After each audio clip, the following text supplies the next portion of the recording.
இவ்வளவு காலமும் கண்டுகொள்ளாமல் இருந்துவிட்டு இன்று பார்த்தீனியம் ஆகாயத்தில் இருந்து குதித்தது போன்று பெரும் பிரச்சனையாக கருதப்பட்டு அழிப்பதற்கு பல நடவடிக்கைகளுக்காக 12 திணைக்களங்கள் ஒன்றிணைந்து வடக்கு மாகாணத்தில் செய்த செயற்பாடுகளை பார்ப்பதற்கு முன்னர் இந்த பார்த்தீனியம் பற்றிய ஒரு விளக்கத்தினை பார்த்துவிட்டு வருவோம். 1950ஆம் ஆண்டு ஏற்பட்ட பஞ்சத்தினை போக்குவதற்காக அமெரிக்காவினால் ஃபுட் ஃபார் பீஸ் என்ற நடவடிக்கையின் மூலம் இந்தியாவிற்கு கோதுமை தானியங்கள் வழங்கப்படுகின்றன.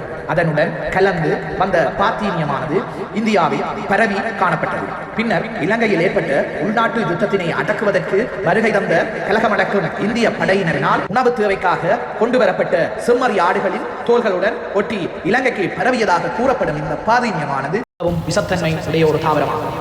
மேலும் இந்த தாவரமானது எந்த ஒரு சுற்றுப்புற சூழலிலும் தன்னை வளர்த்துக் கொள்ளக்கூடியதாக இந்த பார்த்தீனியம் தன்னை தற்காத்துக் கொள்வதற்கு ரோசெட் என்னும் ஃபார்மேஷனை கொண்டுள்ளது. அதாவது ரோசா இதழ்கள் எவ்வாறு மிக நெருக்கமாக காணப்படுகின்றதோ அதுபோன்று தனது இலைகளை மிகவும் நெருக்கமான முறையில் அமைப்பதன் ஊடாக கீழுள்ள தாவரங்களுக்கு சூரிய ஒளியை கிடைக்க விடாது செய்வது மட்டுமின்றி அவற்றை வளர்வதற்கான எந்தவித சூழலையும் வழங்காது மறக்கின்றது. மேலும் இந்த தாவரமானது 2 மீட்டர் தொடக்கம் 3 மீட்டர் வரை எந்த ஒரு சூழலிலும் வளரக்கூடியதாக காணப்படுகின்றது. அது மட்டுமின்றி கிறிஸ்டரின், பார்த்தீன், அம்புரோசின் என்ற போன்ற நச்சு பதார்த்தங்களை வெளியிடுவதனால் அது வளர்கின்ற இடத்திலே ஏனைய தாவரங்களை வளரவிடாது செய்வதற்கும் இந்த நச்சு வேதிய பொருட்களை பயன்படுத்துகின்றது. மேலும் இந்த நச்சு பொருட்கள் தனது வளர்ச்சிக்கு எந்த விதத்திலும் பாதிப்பினை ஏற்படுத்தக்கூடாது என்பதற்காக தனது வேரில் ஃபில்டர் போன்ற அமைப்பினை கொண்டு தனக்கு தேவையானவற்றை மட்டும் அகத்துறிஞ்சக்கூடிய வடிவமைப்பை கொண்டுள்ளது. தனது இனத்தினை பெருக்குவதற்கு காற்றில் மிதந்து பரவும் வகையில் பாரமற்ற சுமார் 25,000 விதைகளை தாவரம் ஒன்று உருவாக்கும் சக்தி கொண்டுள்ளது. மற்றும் மனிதர்களுக்கு தோல்வியாகி